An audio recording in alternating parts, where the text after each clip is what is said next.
Barsness Mafia, how you guys doing? Good. How are you? Good, good. Good. Are So, you are you still in your that looks like when I talked to you last, but you've moved, haven't you, Brian? Yeah, this is a whisper room, so I just like took it apart and put it back together. Okay. It It was just a looks pain. kind of like the same background, the same light is kind of coming through, but Oh, it's different oh yeah, a that's like different. my kitchen now. Oh, Yeah. okay. So you're out on your own. Yep. Yep. First time. First time ever in a new place, which I may or may not like. I still haven't ventured out that far yet, so you beat me Yeah. to that one. It's tough. It's definitely definitely tough. You're originally from Florida. Are you living in Georgia now, or where are you living? Yeah, so I'm from Orlando and now I live in Ackworth, Georgia, so it's like northwest of Atlanta. So how many hours is that away from home? It's like you got to factor in Atlanta traffic, which adds like at least another hour or two.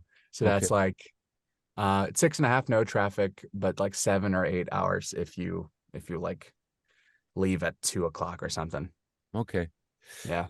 And was there a specific, and you don't have to tell us because I get nosy sometimes, so just say that's none of your business. But so was there a specific reason that you moved from Orlando up to north of Yeah. Atlanta?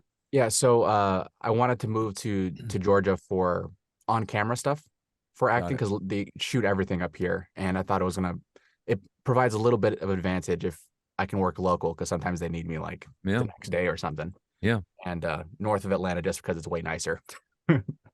Yeah. Yeah.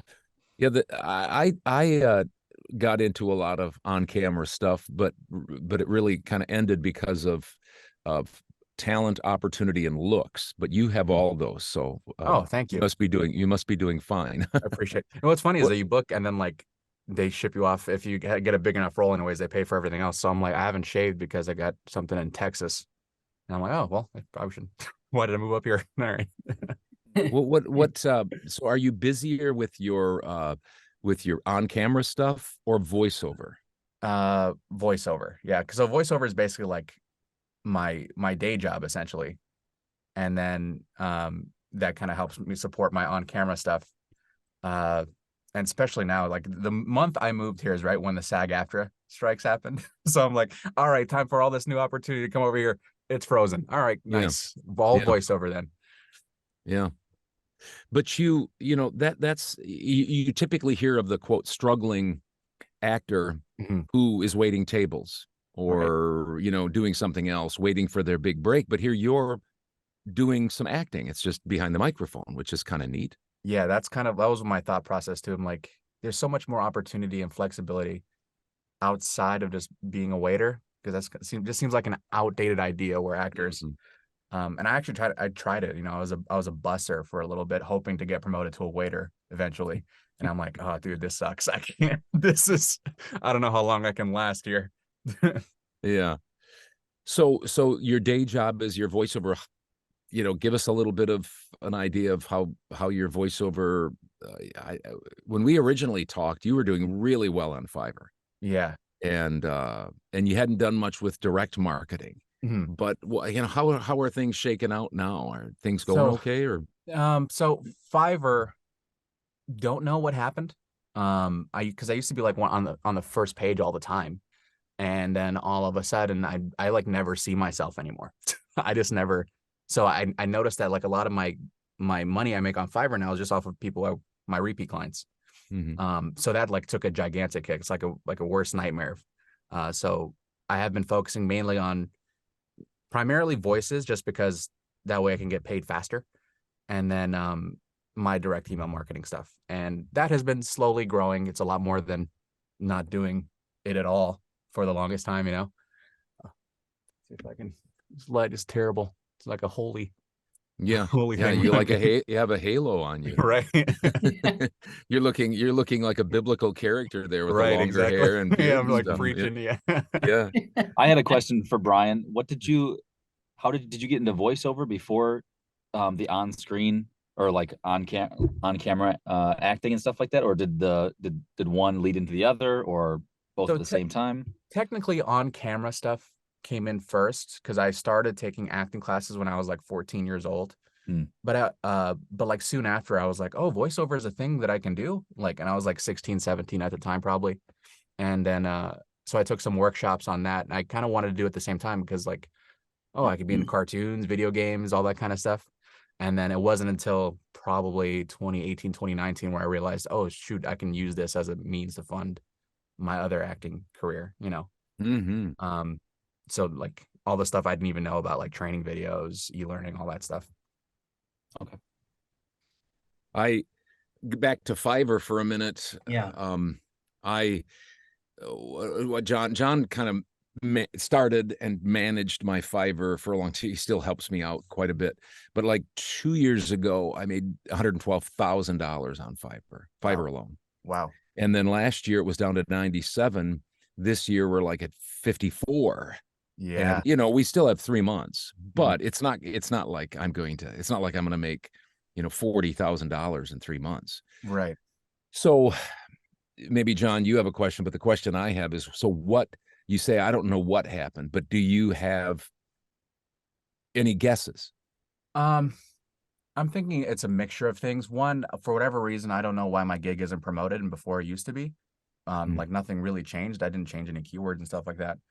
But I do think a lot of like maybe the lower paying clients from before may not be using freelance services like that because of AI voiceover, you know? So I think it's kind of like I almost use Fiverr as a means to train myself into voiceover because it's like, oh, it kind of suck. I was getting like 1 star. Voices used to have like a rating system where voice 1, 2, 3 used to have ratings. I got 1 stars all the time. I was terrible. So I used Fiverr as a means to kind of get myself better while getting paid.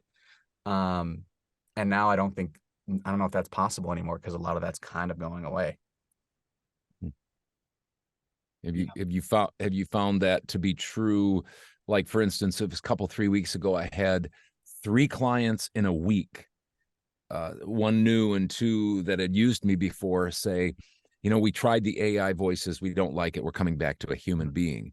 But what that told me is people are trying it, because if 3 in 1 week and then just 3 of my clients, you can imagine that percentage wise, there's probably many, many thousands that are giving it a try at least, and especially the low hanging fruit of maybe e-learning and you know, IVR, you know, telephony, things like that. So. Right, because that's you got to think that's probably a lot out of a person's budget if they're maybe, if not like the bigger paying e-learning clients, but maybe if you're just kind of making up a training course for your company, it's like it saves you like an extra $800 or something for a low paying voiceover, you know?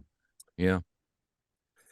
You have something, John? Were you going to ask about Fiverr? Yeah, well, I mean, I would say that I would agree with him on that. I would just say that probably some of it's too is that I think a lot of people, coaches and things like that, point people towards Fiverr.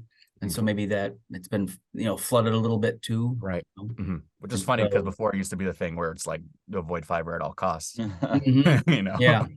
Yeah, it's kind of what they send people to say. It's kind of the minor leagues, if you will. It's a good way that you did it too. It sounds like, just to get better, because there's definitely lots of people out there that are willing to pay people to do the voiceover and to kind of try it out at first is a good way to get your feet wet. So yeah, I would think it's a combination of a lot of things too. And it just seems like Fiverr's been trying lots of different things lately, and I'm just not sure if all of them are hitting on top of the AI issues and all that kind of stuff too. So it does seem like they're trying to like throw spaghetti at the wall at the moment. Yeah, exactly. Yeah, you know? I agree. Yep.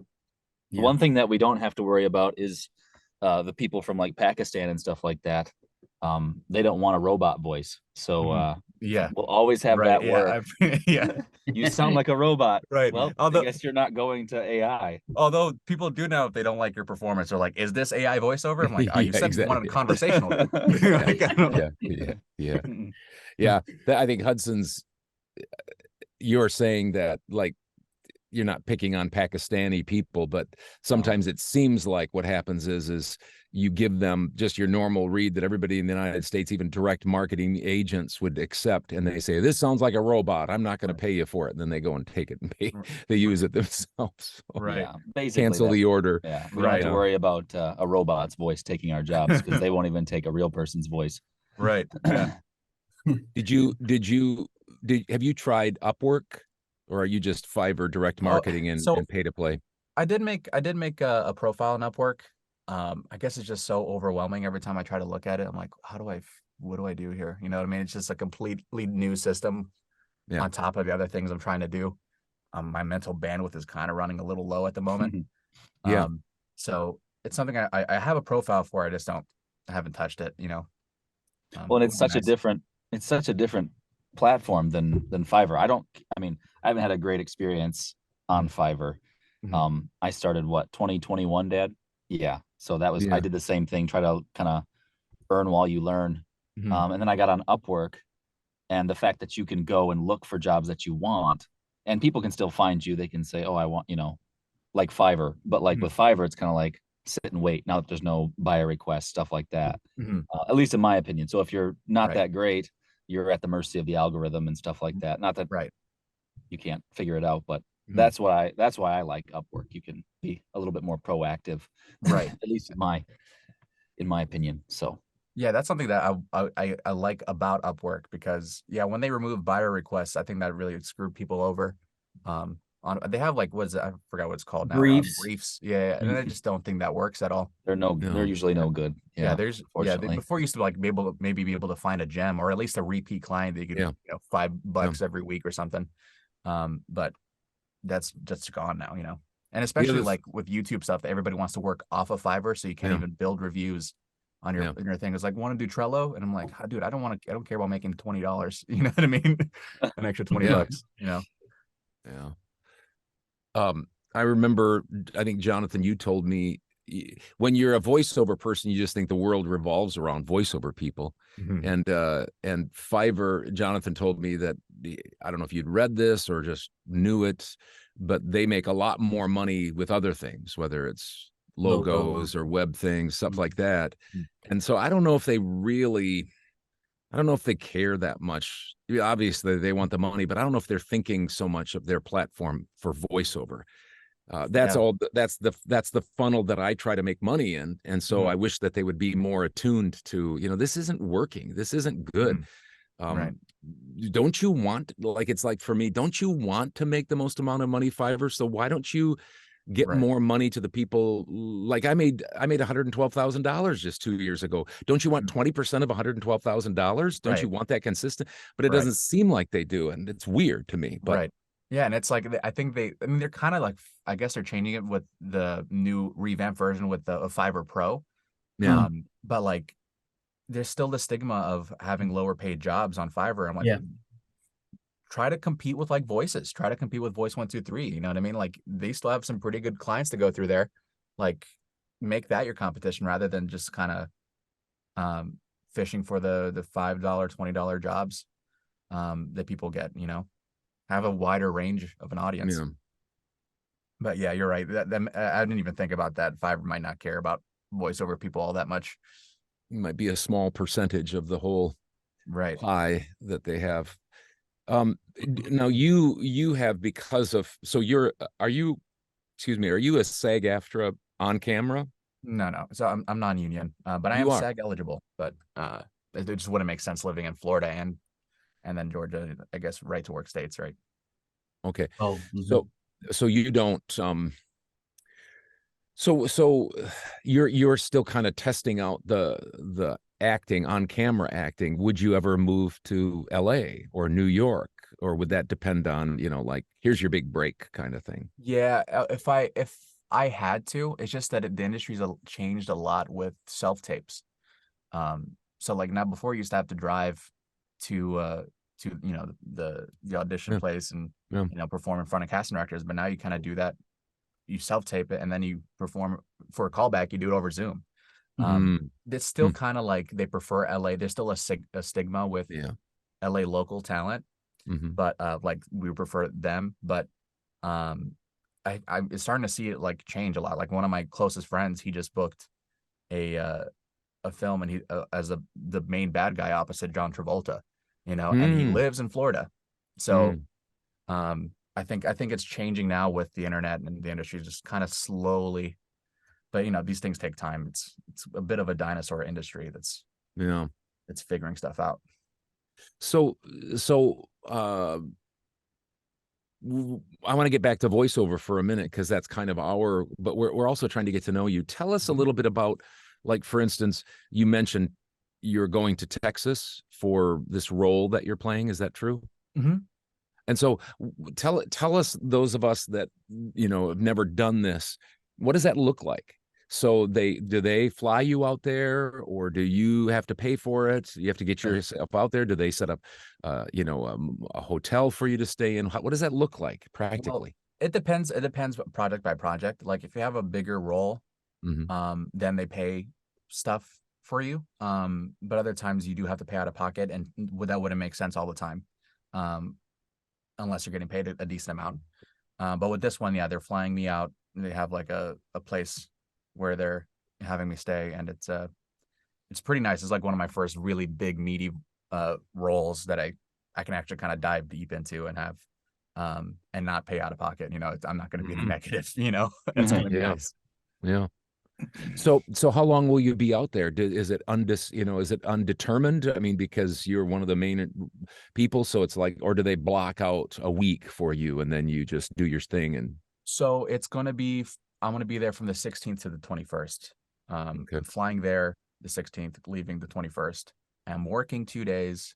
One is a rehearsal day, working and then filming 1 day, and then I guess the other one's just I don't know, relaxing, getting used to from the travel, I guess. Nice. So how do we get autographs via Zoom? That's the whole thing. We want to get on your radar here. So hey, that's a good gig, having like sports memorabilia or all that stuff. Like, what I mean? Yeah, hopefully one day. If you had your choice, would you say, boy, I'd love to just kind of, fiddle with the voiceover and really do the on camera? Or do you say, no, I mean, if I could do both, or with my stardom on camera, a lot of those guys then get to do stuff, cartoons and stuff like that. That's what you'd like to do? That's funny you asked that, because I was literally thinking this question. I told my friend, I was like, if I had the opportunity to be, one of the titans of the voiceover, like Nolan North or, Roger Craig Smith, or be, Christian Bale or Chris Pratt or something, I think I'd rather be the latter, because they are, especially now with like the bigger animated stuff, they're all kind of casting celebrities, which kind of is upsetting. Yeah, there's so many good voiceover people. But I kind of get it. I guess it draws people. Yeah. Chris Pratt's doing the Lego movie. It's like that draws people rather than. I guess they're sucking up all up all the work. Right. Yeah. Let's see, Todd Barsis or Chris Pratt. Let's see. Right. Pretty simple. I'm like Chris Pratt's not doing e-learning yet, so. Oh yeah, I'm way ahead of he Chris wouldn't Pratt. He wouldn't dare. Yeah, he wouldn't dare. He doesn't come in my space, that's for sure. Get in line, rookie. Yeah. So do you have like, are you the star of this movie, or are you just kind of a middle role? I don't know what to call it, because I'm just not familiar with it, but is there like a star in this that we would know? Okay. Well, I mean, not that you would know. So it's kind of like, I don't know how much I'm able to say, but it. Yeah. We'll have you sign a non-disclosure here. It's not gonna be. I don't think it's gonna be broadcast yet. I think it's first an initial pitch. And then after, if it gets funding, something will happen. But I'm not the main guy in this thing, but I do play like an important supporting role in this, which is fine for me. Yeah. Well, enjoy going to the airport without being a superstar or something. Now you can just slide in and out of your seat. You don't have to have people flocking around you and such. Man, the Atlanta airport is the worst. Yeah. It is the worst. I do not like it. Yeah. What other questions do you guys have? Anything that you wanted to ask? I got a couple more, but maybe you guys got something else. Or Bryan, maybe you have something that you wish that we would touch on. Nothing comes to mind. You're how old again? 25, 26? 25. 25. Wow, you're really kind of just getting started in the acting and I feel like I'm voiceover so world. old. Yeah. I used to be the youngest guy in the room, and I now get in there. It's like a 19-year-old. I'm like, oh, geez, it's all over for me. I don't know. Go ahead. Yeah, I guess, John. with the things that have changed, the downturn in Fiverr, and just with AI, how are you? It seems like you've got a pretty optimistic mindset just in general with life, but how do you keep, just making sure that you keep your mind strong in what you're doing and all that kind of stuff? I mean, if that question makes sense in your business. Honestly, it's just prayer. I try to pray every day, and try to do what I'm supposed to be doing every single day. Because other than that, I'm not really that much of an optimistic person. You know what I mean? Like, I'm optimistic like after my prayer, but going into it, I'm just like, help, help, help, help, help, help. Well, I mean, that's just, being in VO can be as you're saying, can be kind of lonely, and so if you don't have some sort of support system, or you don't have that kind of mindset that you have, you can go off pretty fast, and you're definitely talented. So thank you. with VO, and so keeping your head about you is important, whether you do your direct email marketing or whatever you're doing. And so it's good to hear that you're able to think through those things well, because that's kind of, like I said, rare for not only your age, but also for just voiceover artists in general. And so kind of keeping your head about you seems like a really important thing, as much as you possibly can. I'm not preaching at you, just saying that it seems like you're doing a good job with that. And so that's good to hear. And to have that many years ahead of you with whether it's acting or voiceover, even if you choose to do something else, it seems like a good perspective to have. So. Oh, thanks, John. I appreciate that.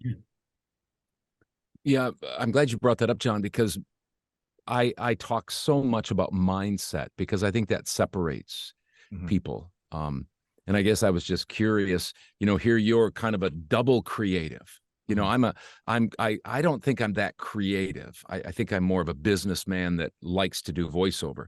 But you're like a double creative person, but yet you still seem to hang in there mentally, and you still sit when other people, I just think there, it seems like there was this flood of people that came in during the pandemic. Yeah. And I think with the downturn, it seems like the downturn of the economy, the political stuff, the war in Ukraine, all these different things, it seems like some people are saying that it seems like the work is drying up, whether it's Fiverr or different places like that, or maybe there's just too many hands in the cookie jar trying to get the work. But I was just wondering about that. I mean, do you see not just Fiverr, but do you think that work is kind of drying up, or what do you think?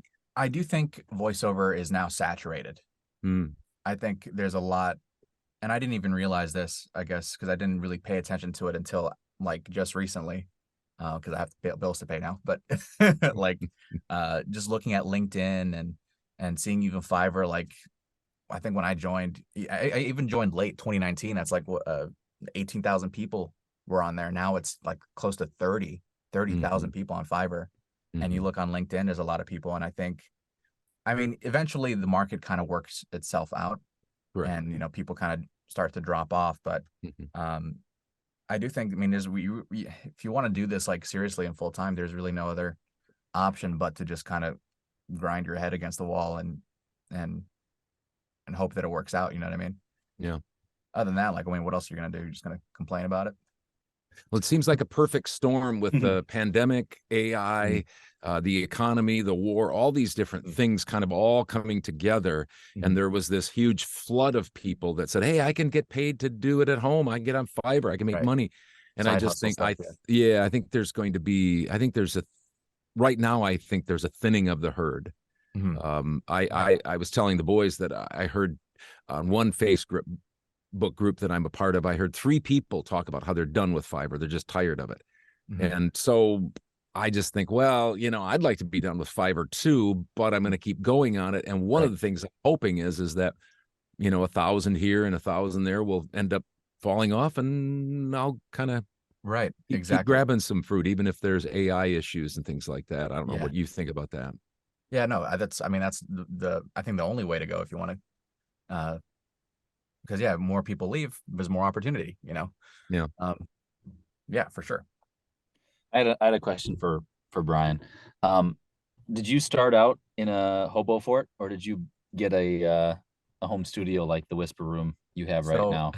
I was fortunate enough to have, because my dad works in construction, so he built like a shed for me initially out in the back, and then I never booked anything there. It was a complete dud. And then we built another one when we moved, I think when I was like 20-ish, in my room, and it was almost like a walk-in closet, but it's like raised. It had a little bit more voiceover stuff in there, and then with Orlex draped all over. But I was fortunate enough. But like now you just buy a Sennheiser and just record in your car, dude. It's like it's pretty crazy. Yeah, it's amazing. Yeah, is that what you have as a 416 there? Yeah, I literally just bought this, which is nice. And I'm like, man, because now I have a problem with the Whisper Room, because I feel like it's a little boxy in its sound, which makes sense. I'm in a panic room. But so that's why I'm like, I got this, and I'm like, holy wow, it's like not compressed and it feels amazing. Almost like I don't have to do anything in my finished files now. Yeah. What else, real quickly? I mean, we don't have a lot of time, but what else do you like about that? Because I've had a TLM 102, and then I purchased a 103, and it just didn't sound the same. And I had so many clients that were wanting me to do redos and updates and stuff. So I just thought, I'm not going to keep switching out. So I went back to the 102. But a lot of people have the 416. What do you like? Is that it's obviously a shotgun mic, so it eliminates some of the noise, you know, around you and such. But yeah, I guess it just like removing a lot of the reverb that I used to have, because with my TLM 103. Which I still have in case I need it, and also that it's a lot less sensitive. You know, like I don't. Yeah. If I can project a like without completely destroying the diaphragm. Yeah. You know? Yeah. Every once in a while, I'll get something that's like, it's not quite a Sunday, you know, automobile thing, but you gotta go after it a little bit. And I feel like I'm blasting I'm thinking it's gonna blow up in front of me. Right. Yeah. You feel like you're abusing your microphone. Yeah. Like I should be in jail for this. Well, I don't have anything else. If you guys don't, you know, do you have something else, John or Hudson?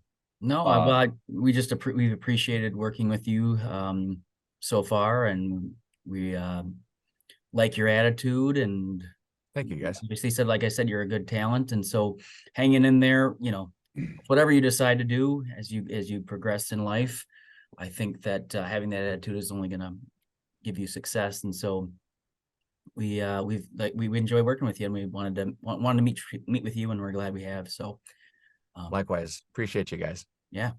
And if you ever need help with Upwork stuff, you can send me an email or something if you get time. I can just let you know how it works, or it's not that overwhelming. Maybe when you have some more, you know, mental free people time. said the same thing about Fiverr, right? It was like, oh, I don't know what to do, but like, it's kind of easy. But then like, you know how to do it, so it's like, you just had to take the time. But if you want some help with doing some stuff, I've kind of gone through. I really like Upwork, so I appreciate you, Hudson. No problem. Nice. Yeah. Well, and good luck with your trip to Texas with your big role. I hope things go well. I appreciate that, Todd. Thank you. Thank you, guys. Yep. All right. Thanks so much. Thanks, Bryan. Take care. Yeah. Yeah, Take guys. care. See ya. Bye. Bye.